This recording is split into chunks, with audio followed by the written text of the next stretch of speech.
Hello and welcome to another episode of In the Trenches with Gang Green. I'm your host, Bubbs. Today is Wednesday, September 4th. Hopefully everybody's having a good day so far. Today we are just 5 days away from the New York Jets and San Francisco 49ers on Monday Night Football to kick off the 2024 season for the New York Jets. Hopefully a successful and healthy season for this football team that is all in on winning a championship. We are going to preview all angles of this season coming up in today's episode 376 of the podcast.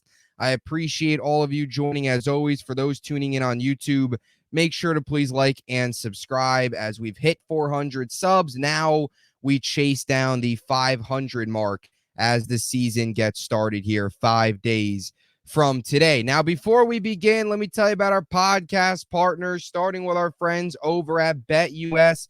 The football season is here. Just a little over 24 hours from this recording, there will be live football on the TV that actually counts. Yes, that's right. Chiefs, Ravens open up the season on Thursday night, and then Friday night, you've got Packers, Eagles in Brazil. You've got a full day of college, and then you've got a full day of Sunday football, NFL action, and then, of course, you've got Monday night. No better way to get in on the betting action than with America's favorite online sportsbook. Plus, my viewers, use my link, which can be found in the description of this video, to get a 125% sign-up bonus on your first 3 deposits up to $2,000. Again, that is 125% sign-up bonus, first 3 deposits up to $2,000 when you use my link at BetUS. Also, our friends at SeatGeek. You know what SeatGeek brings to the table. They rate each ticket on a scale from 1 to 10, so you know what type of deal you are getting. You know where the good deals are, so you are paying the right price for your tickets. You want Jets tickets? You want NFL tickets? You want any ticket, not just sports, plays, concerts, shows, you name it. SeatGeek has it. Plus, my viewers, click the link to download the SeatGeek app. All the links can be found in the description of this video. Use promo code BUBSONSPORTS for $20 off your first purchase at SeatGeek. And, of course, our friends over at Huga House. You want any of the hats Aaron Rodgers wearing or many other Jets, such as Tyler Conklin? Michael Carter II today was rocking his Huga House hat while his extension press conference was going on. If you want any of the hats seen on various New York Jets, myself included, although I'm not a New York Jet, but you get the point. Promo code BUBS for 15% off any purchase at Huga House. All those links, again, can be found in the description of this video. All right, now let's get into today's podcast. This is one of my favorite episodes to make every year because it's one of the most positive episodes, I would say. I would say it's usually one of the most exciting episodes because I usually do these, just about middle of the week prior to the game, prior to week one's game. So in this case, obviously game September 9th, we're doing it here Wednesday, September 4th. So one of my favorite episodes to make every single year. And of course, I also do this on the other side of things, a season recap, which unfortunately has not been a very fun episode to do because the Jets have not had many successful seasons in the years of this podcast being alive, being created. So today, season preview. We'll break down all angles of the 2024 season, what to expect, essentially preview stats, preview records, predict records, break down the schedule a little bit, and all that fun stuff, all in one episode for you prior to the start of things kicking off on Monday Night Football. So we'll start with the schedule. We'll start with the standings. We'll start with what I think the New York Jets do this season, where I think they finish, breaking down the schedule a little bit. We'll start with the schedule, then we'll kind of get into standings and stats and all that stuff. Obviously, the Jets open up with the Niners on Monday night. And I know a lot of people look at the New York Jets schedule, at least from the outside, not only so much Jets fans, but from the outside, I think specifically, look at the New York Jets schedule and say to themselves, man, 3 games to start the season in 10 days is brutal. You've got back-to-back road games to open up the season. You've got 3 short weeks to open up the season. Monday, or technically 2 short weeks, but Monday to Sunday, then Sunday to Thursday.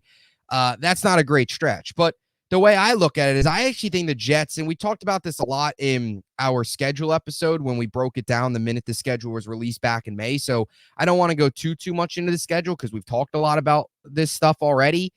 But the Jets schedule, I think, was actually favorable because, number one, you get their hardest opponent is the San Francisco 49ers, most likely.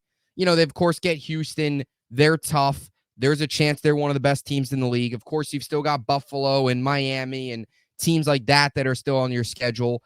Potential playoff teams like, even the Rams, of course. Indy will be in the conversation. The Steelers could be in the conversation. So the Jets still have, obviously, good teams on their schedule, but most likely San Fran, a team that's been to the Super Bowl in 2 of the past 5 years, dating back to 2019, one of the most well-coached teams in football, one of the most talented teams, you get that out of the way early.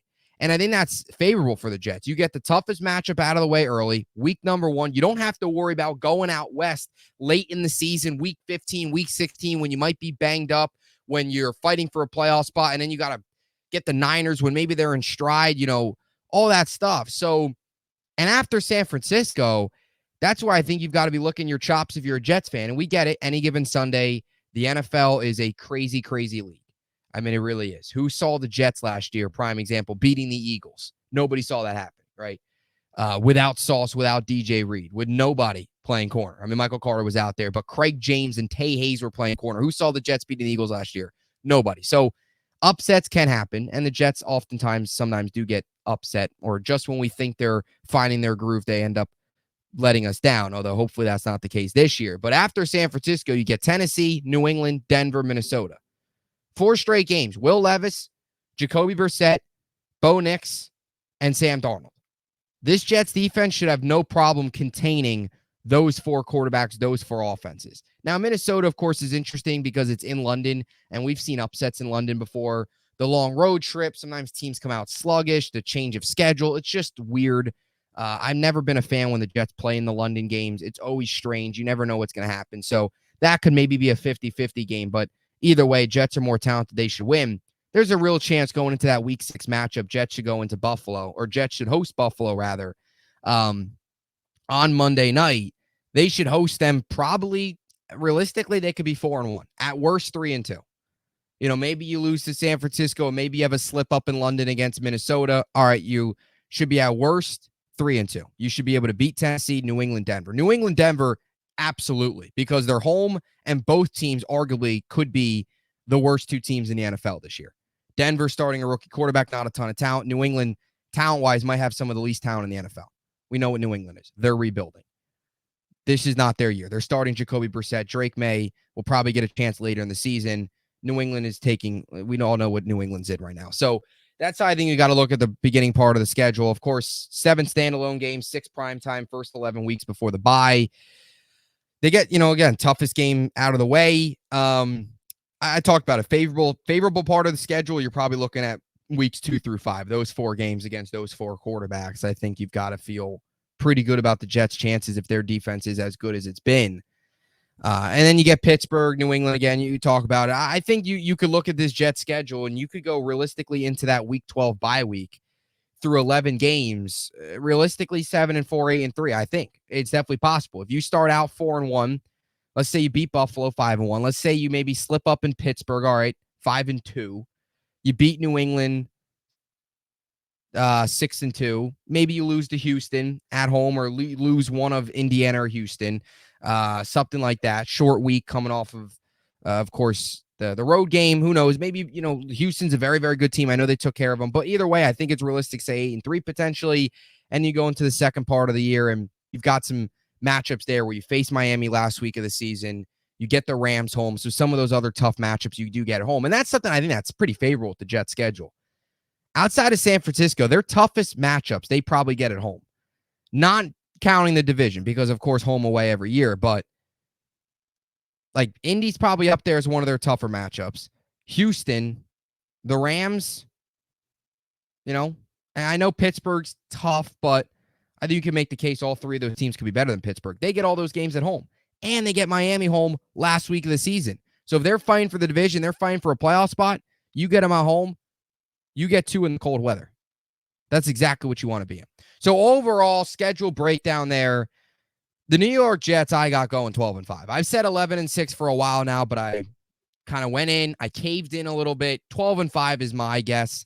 12-5 is my prediction. It's not as crazy as it seems. This is a team last year that won 7 games with no quarterback play. 7 games in 2022 with no quarterback play. I could go through the schedule last year and name you 4 games that the Jets would have won with Aaron Rodgers. New England, they probably would have won. They would have definitely beaten, they probably would have definitely beaten the Raiders. They would have definitely beaten the Falcons. And you can make a strong case that they might have beaten the Chargers with actual competent quarterback play because that was a disaster on offense.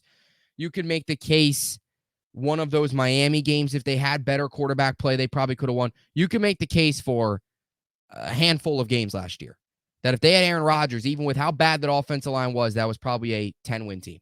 Better offensive line, better talent, 12 wins. They win the division. Dolphins come in second at 11-6. We'll go Bills 10-7 in third, Patriots 4-13 in fourth. I don't think you can count the Bills out. They've got Josh Allen. He is still one of the elite quarterbacks in football. Until proven otherwise, he is still the best quarterback in this division. I think they make the playoffs, potentially as the last seed, 7 seed, because I do think their weapons are not what they've been. And you saw last year start to drop off a little bit with Diggs still in the conversation. They've got a lot of kind of unproven weapons there. Keon Coleman, Khalil Shakir. Khalil Shakir has shown some good things. Of course, Keon Coleman, a rookie. So there is some questions there. They haven't gotten better. They've definitely gotten worse from a talent perspective. So I'll say Bills finish 10-7, but they're still a threat. 3 teams, I think, come out of the AFC. Jets number 1.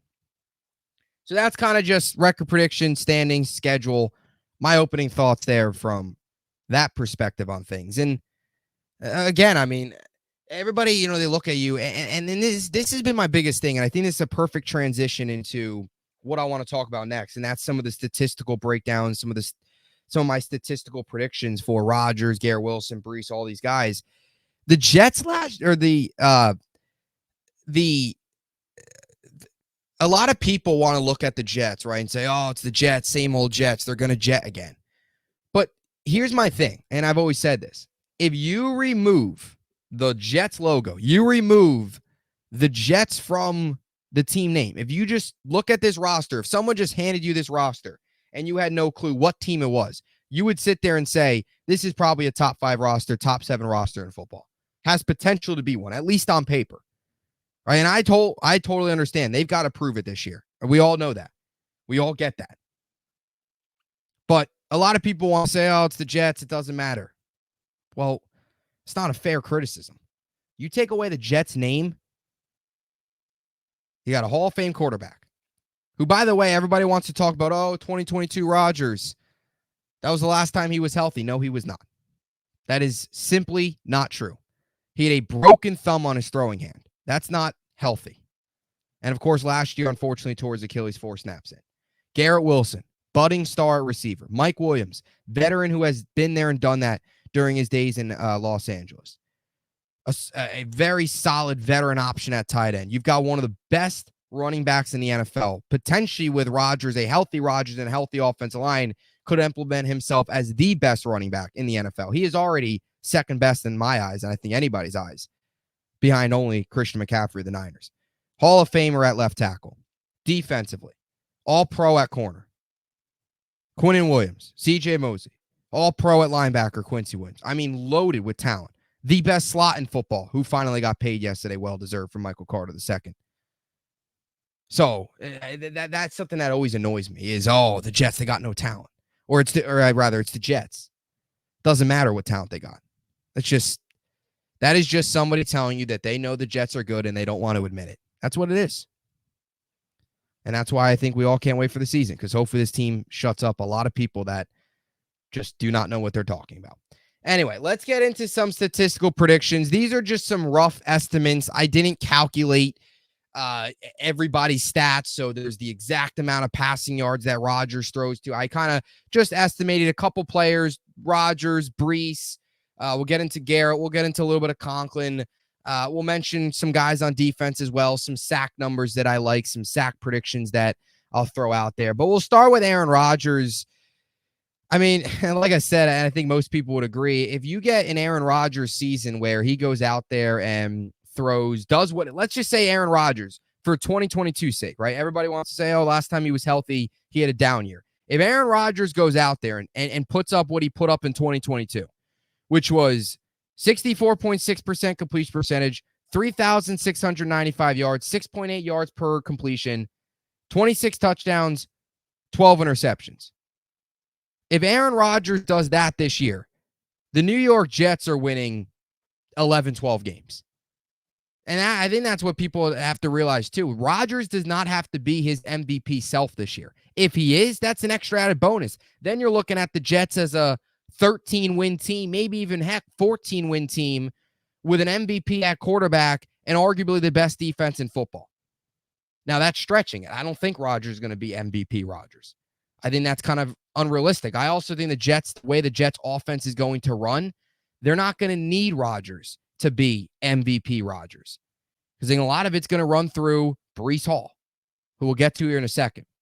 But I think realistic expectations, taking a look at the fact that he is, of course, 40 years old, the fact that he is coming off a torn Achilles, I don't think he's going to go out there and throw 48 touchdowns and 5 picks like he did in 2020. But I think realistically, you look at it and you say, all right, we'll go 355 completions on 550 attempts. That's around a 64.5% completion percentage. We'll give him 4,110 yards, 7.4 yards per attempt, 241.8 yards per game, 33 touchdowns, 9 interceptions, a 101.5 passer rating. I think if Aaron Rodgers does that this year, which is realistic, the New York Jets win 12 games, make the playoffs, and make some noise. Again, that is 64.5% completion percentage, 4,110 yards, which everyone's like, oh, he's not eclipsing 4,000 yards. The last time he was healthy, he eclipsed 4,000 yards. If he's healthy this year, he's more than capable of eclipsing 4,000 yards. 7.4 yards per attempt, right around his career average of 7.7. 241 yards per game. 33 touchdowns, 9 interceptions, 101.5 rating. I think that's realistic. I don't think that's biased. I think it's realistic. You look at his career averages, it's right around his average. His average in his career, 65.3 completion percentage. We got him at 64.5, so maybe even a tick below. His average in his career, 7.7 yards per attempt. We got him at 7.4, right around. And if you look at the numbers, where that would rank, these numbers, last year, his completions, or these numbers, where they would rank among quarterbacks last year, his completions would rank 11th, and his completion percentage would rank 10th. His yards would rank 8th, and his touchdowns would actually rank 2nd, which I don't think is crazy, right? Aaron Rodgers, still, if he's healthy, I think a top 10 quarterback. I don't think he's top 5. I don't think he's top 3. I don't think he's elite. Maybe not so much elite anymore. The Jets, or I should say, the Jets don't need him to be elite anymore. But if he gives you those numbers, 33 touchdowns, 9 interceptions, 4,110 yards, I think you've got to like that. And I don't think it's a crazy expectation either. Now, a couple records I have Rodgers breaking. I got him breaking Namath's yards. I have him at 4,110. Namath, of course, had 4,007 in 1967, which is actually crazy considering 1967, Namath threw for 4,000 yards. So when Namath threw for those yards, the time period was just crazy back then when you barely saw that. So that's very impressive. That's something that has stood for a very long time. Even Fitzpatrick's 2015 season couldn't quite get there. So I'll say Rodgers beats that. I'll also say Rodgers beats Fitzpatrick. I will say that for sure. 31 touchdowns. I have Rodgers beating him by 2. 33 touchdowns beats Fitzpatrick's 31 in 2015. Moving on now. We'll go to Breece Hall. I think those are realistic for Rodgers. We'll move on now to Breece Hall.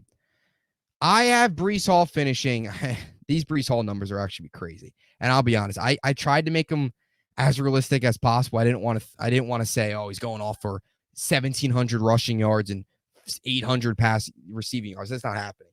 I think these are pretty realistic for Breece Hall. You want to call me biased? You want to say, oh, this is not happening? Fine, whatever. Say whatever you want. Hopefully, the proof is going to be in the pudding, and he's going to go out there and dominate. Breece Hall last year had the second most all-purpose yards among running backs, only behind Christian McCaffrey, with the worst offensive line play in football and no quarterback. Teams were stacking the box. They knew the ball was going to Brees. This year, healthy offensive line, a healthy Rodgers, Brees is going to explode. Last year, 223 carries, 994 yards, 5 touchdowns, 4.5 yards per carry. This season, I'll say Brees, 260 carries, so I think the workload is definitely going to go a lot higher. 260 carries. I'll give him 1,345 rushing yards, 5.2 yards per carry, and give me 10 rushing touchdowns. Now, I will say this. I could see a world where Brees's rushing touchdowns could be a little bit lower just because of the fact that I think Braylon Allen at times is going to steal some touchdowns from Brees. And I don't mean that in a bad way. Like, he's not stealing them from Brees. But I think it's really possible that they give Allen those red zone reps, 2-yard line, 3-yard line, 4-yard line, big body, downhill runner to go out there and, punch it in, third down, in goal situation, things like that.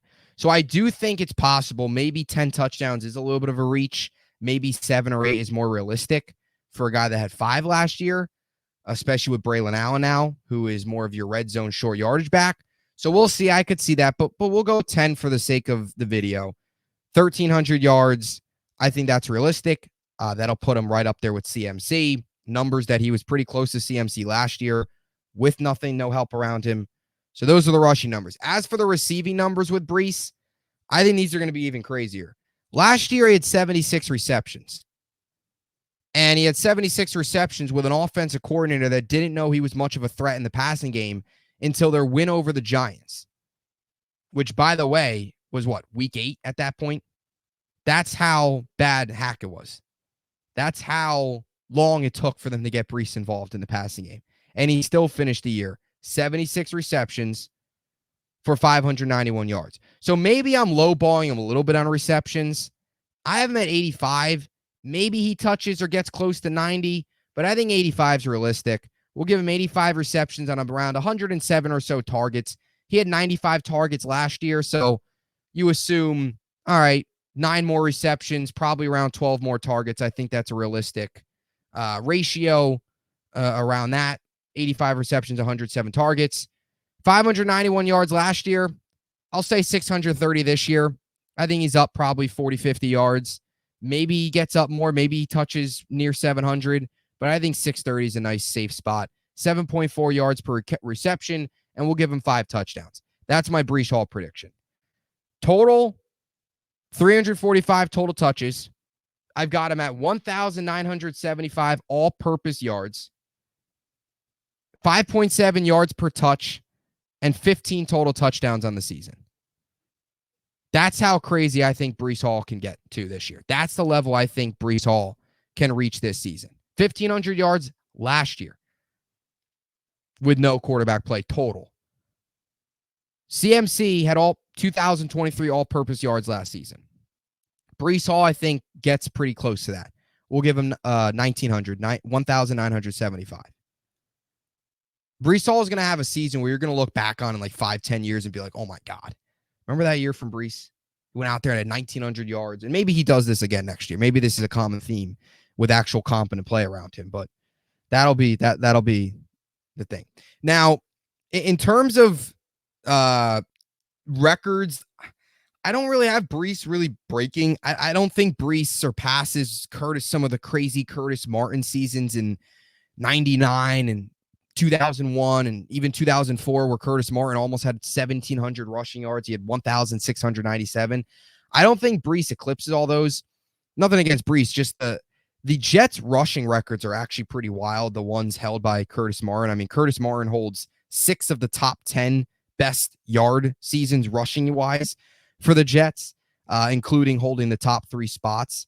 And as for rushing touchdowns, I have Brees at 10. Thomas Jones in 2009, of course, had that big 14 touchdown season. I don't see Brees total. I think he eclipses that, but rushing wise, I don't think he gets there. Again, I think Braylon Allen's going to eat up some touchdowns. I think he's going to have a handful where maybe Brees doesn't even maybe necessarily. Maybe Brees is more of a 6-7 touchdown receiving guy, maybe more of like an 8 rushing guy, and that's how he gets to 15. We'll see, but I don't think he'll reach those. I don't think he's going to have 1,600 rushing yards. I think 3,000 rushing yards and around 680 or 630-ish receiving yards, I think is realistic. Put him right around that 2,000 all-purpose mark. Now, as for Garrett Wilson, this one is long overdue for Garrett Wilson to finally have an actual quarterback that's competent. This one's long overdue, very long overdue. Last year, we talked about it. He's going to break all the receiving records. He's going to break Brandon Marshall's receptions record. He's going to go out there and put up all these yards and rank, 4th in the NFL or 5th in the NFL, put himself along elite categories. And Rodgers goes down, and Garrett Wilson for another year has to deal with Zach Wilson, and this year Trevor Siemian and Tim Boyle getting action. So it's pretty painful, unfortunately, to see what Garrett Wilson's had to deal with. And I think this year, hopefully we finally get Garrett Wilson with an actual quarterback, because what he's been able to do without a quarterback is simply remarkable, right? Back-to-back 1,000-yard seasons. First to do that since Keyshawn Johnson in 1998, 1999. 178 receptions in his first 2 seasons, 95 last year, no quarterback, all that stuff. I think this season you're looking at Garrett Wilson. My statistical prediction, 113 receptions on around 167 targets. We'll give him 1,416 yards, 12.5 yards per reception, and 13 touchdowns. I think Garrett has a huge year from a touchdown perspective, too. I think Rodgers looks his way, not only in the red zone. I just think there's going to be some really huge plays between these two where you're just going to see Garrett deep. Rodgers going to hit him. He's going to get him in stride, and he's going to score. I think they'll use him a lot more in the red zone, which I think is something that needs to happen. Garrett Wilson, the fact that Garrett Wilson only has 7 touchdowns in 34 games is pretty criminal. That the Jets don't even look their way when they get his way, when they get into the red area, don't even look his way in those short yardage situations in the red zone. Hence, let's be honest here, don't even really look his way at all. I mean, the fact that he's actually at 1,000 yards with the way some of these games have gone where the quarterbacks just don't do anything and he finds a way to muster up something is crazy to begin with.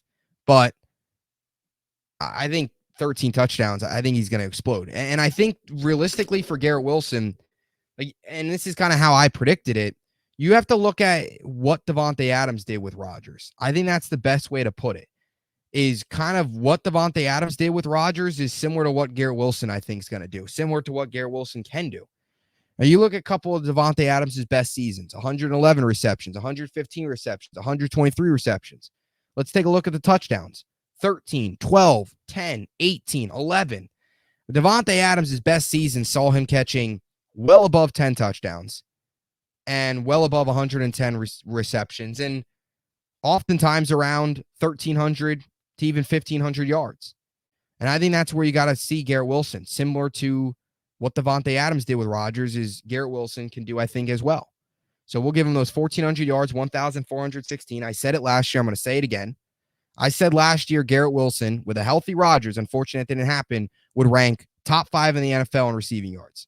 This year, I think he ranks top 5.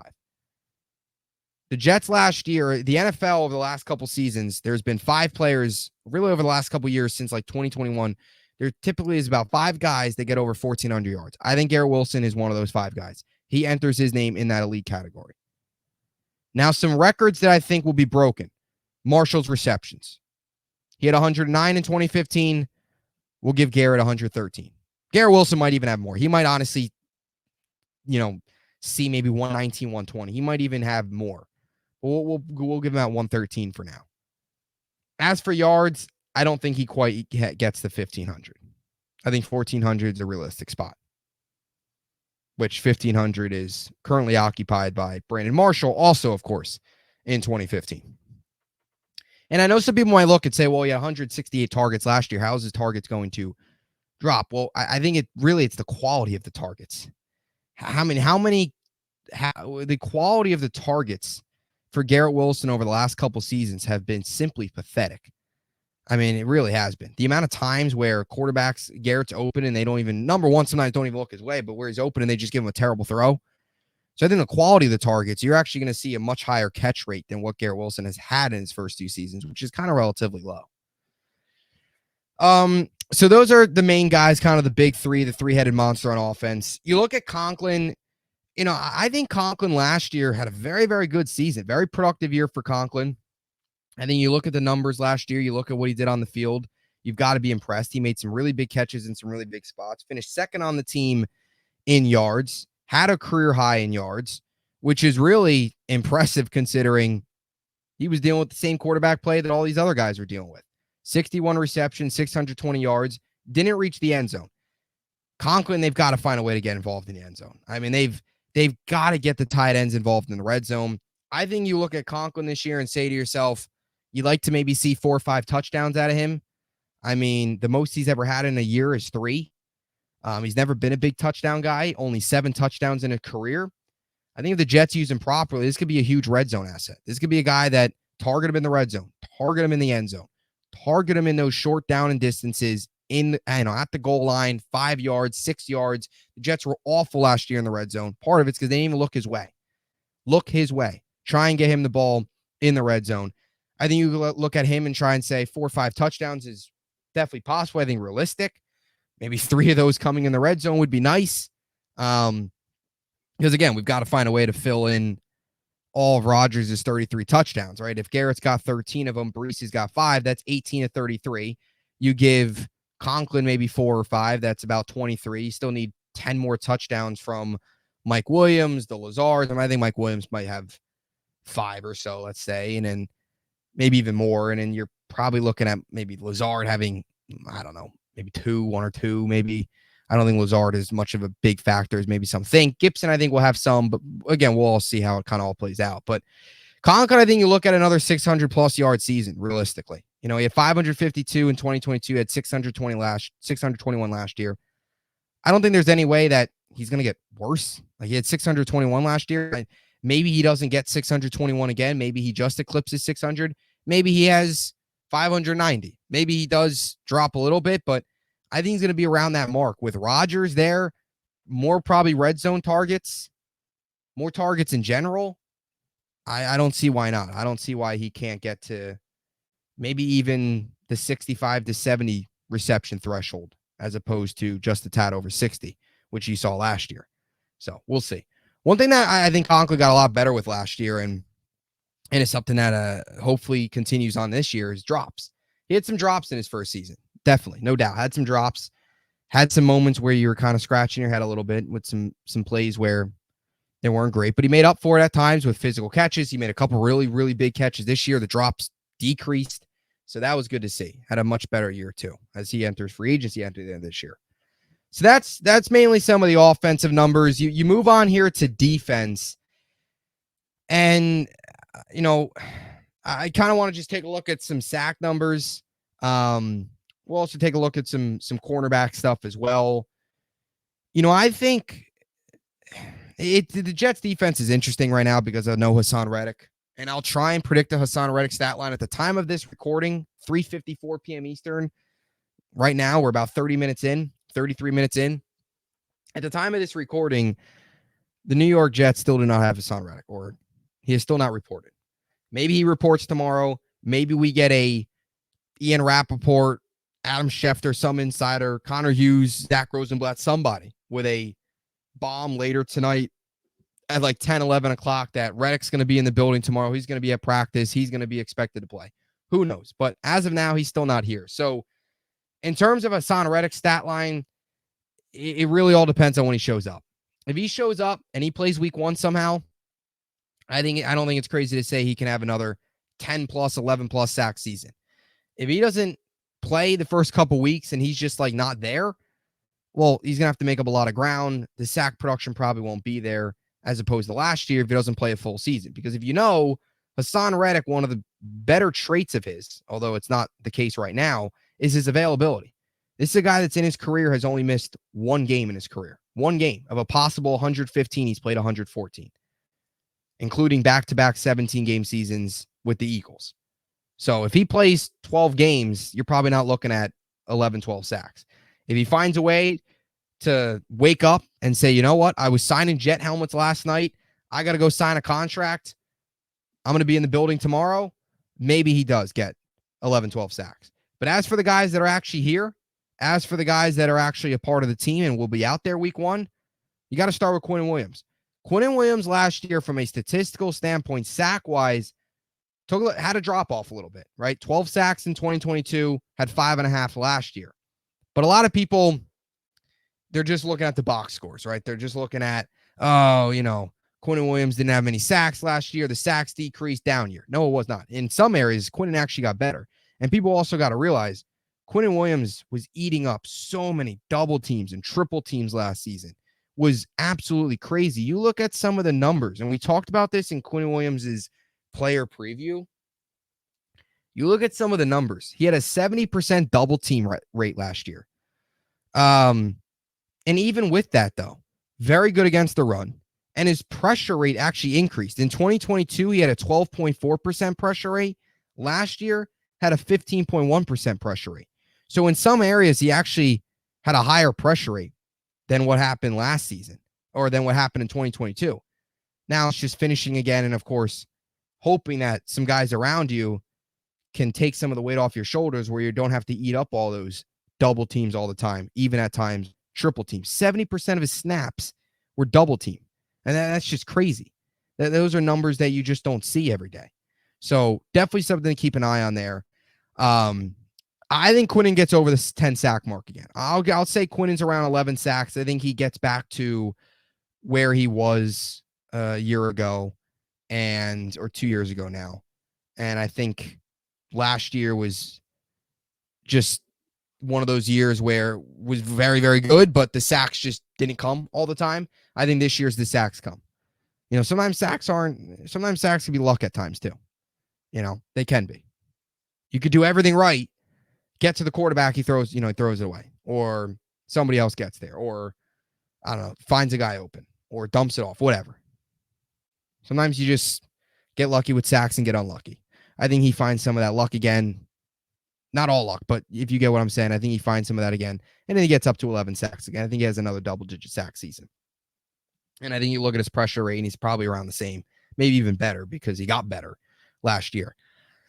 Other defensive line numbers. We talked about Reddick. Will McDonald, I don't see him, unfortunately, I just don't see him necessarily being what Jermaine Johnson did last year with 7.5 sacks. Will McDonald last year had, 3 sacks. Is it crazy to maybe say he can get up to 5, get up to 6? I think it's certainly possible. This season, obviously still not an every down player, still working, still getting better, still developing. I don't know if he's going to take as much of a jump as Jermaine did, especially from a sack production where Jermaine went from 2.5 to 7.5. Is Will McDonald going to go from 3 to 8? I don't see that. I think 6 sacks are realistic. I think a 2 to 3 sack increase for Will McDonald is certainly realistic this season. In terms of Jermaine Johnson, I think you look at him and say he should be anywhere around 8 to 10. I don't know if Jermaine will ever be a 12, 13 sack guy. I just don't really necessarily think that's totally what he is just an elite number like sack guy. But I think he can definitely reach double digits. I think he can definitely be in the range of 9.5, 10, 10.5 this year. I mean, I don't think it's crazy to say 2.5 year one, 7.5 last year. Is it crazy he can get 2 more, 2.5, 3 more this year to get to 10, to get to 10.5? I don't think that's crazy. I'll say Jermaine hits double digits this season. And then you look at some of the UDFAs, and it really all depends on Reddick. It also depends on some of the performances of Michael Clemens. If he's just disappearing, if he's not doing anything, then that's where you see, a Tack McKinley have to step up a lot more. Braden McGregor and Eric Watts. I know McKinley's not a UDFA, but those 4 guys that roster bubbles that made the team, Leonard Taylor as well in the interior, who might have to now step up with Lecky Fotu being out as kind of your big body run stuffer, also has some pass rushing ability as well. So some interesting guys to look there as well. Kinlaw is a name that's very interesting. Great training camp. You're hearing great things out of camp, hearing great things out of the summer on Javon Kinlaw. And I think if there was a time for Kinlaw to break out, to have maybe his best season, it'd probably be this year, because we've seen the Jets do this before. Former first-round pick in San Francisco, comes to the Jets, doesn't really work out there, and find the role here. I think that could happen. Had 3.5 sacks last year, which was a career year. Really had a career year last year. So for a guy, if he could stay on the field, Javon Kinlaw really wouldn't be asking a ton for him to have a career year. I mean, if he puts up 6 sacks, that's a career year for him. I think you maybe look at him and try and say potentially like a Quentin Jefferson numbers last year prior to him getting hurt. 6 sacks, 6.5 maybe, if he has that big breakout season that the Jets are hoping for in the interior. Look, it can't be denied. The New York Jets have to refill a lot. I mean, they lost a lot of their sack production last year with JFM gone, Quentin Jefferson gone, and Bryce Huff gone. You can't deny that. You still got Twin in there. You still got Jermaine Johnson there. You can get easily, maybe 19 to 20 sacks out of those guys, no doubt. But it's the other guys. What is McDonald going to bring to the table? How much better is he going to get? What is Kinlaw's sack production going to look like? Can he get to the 6 mark? Can he maybe, get around 6.5 where Quentin Jefferson was last year and really fill that role, really fill that void? What is Clemens? What are some of these UF days? Can Takk McKinley transfer what he did in training camp where he was sacking the quarterback pretty much every other day and impressing in preseason games? Can he transfer that against starting offensive linemen in games that count? Because if that's the case, you could see an under-radar season coming from him where he really breaks out a little bit. And maybe you're looking at a 5-6 sack season, or maybe, a little bit less, depending on, of course, what happens with Hassan Reddick. Because once he comes back, everybody kind of takes a step down. That's the big interesting part. So we'll see. But those are some of the defensive line numbers that I think you got to look at. As for linebackers, I think Mosley and Quincy continue to kind of hover around that 150 mark. I think Quincy's around 153 total tackles, I'll say, or Mosley's around 153. I'll say Quincy's probably, around, let's say, like a 145 mark. 8 passes defended, I'll give to Quincy. He had 10 last year. I think it's realistic to say, maybe about 8. There, I think some of the tackles for loss numbers from Quincy's perspective, probably, I would say, is about the same from those two. He had 15 tackles for loss last year. I think it's realistic to say he's probably around that. He was first. He led the team in tackles for loss. So I don't think it's crazy to say he's probably back in that area again. Very good guy, very good player at taking the right routes and getting guys caught up behind the line of scrimmage, especially those quick passes out to receivers. So Quincy's a name to look out for, especially in coverage this year. I think some of his coverage stats should be very impressive, hopefully similar to last year where he really took off from a coverage standpoint. And as for some of the corners, I look at Sauce. Everybody wonders with Sauce with the interceptions. To me, it's just they don't throw his way much, so the interceptions aren't always there. I think safety interceptions this year are going to be something to look at, and I think it's possible to see Tony Adams, maybe Chuck Clark get their hands on some footballs this season. We talked about, you look at last year, Jordan Whitehead in the first game had those 3 interceptions. With quarterbacks, ideally with the Jets playing with leads late in games, quarterbacks are going to throw the ball up. They're going to throw the ball deep. They're going to take risks. And that's where your safeties can potentially step up. Maybe a ball gets bad in the air. Your safeties have the ability to run under it. I also could see a world where Sauce sees an uptick in interceptions because late in games, what are quarterbacks going to want to do? They're going to look for their number 1 receiver. And depending on how much Sauce travels, where the receiver is at the time, they're going to look at the number of receivers. Sauce potentially could be on that number 1 receiver and gets his hands on a football. So I'll say Sauce from an interception perspective, I don't think he's going to have 5 or 6. That's just not the player he is. That's not the type of corner he is. But he had 2 his rookie year. I don't think it's crazy to say he could have 3. Let's say 3 interceptions this year. And he had 12 passes defended, 20 his rookie year. We'll go 16 passes defended this year for Sauce. 3 interceptions.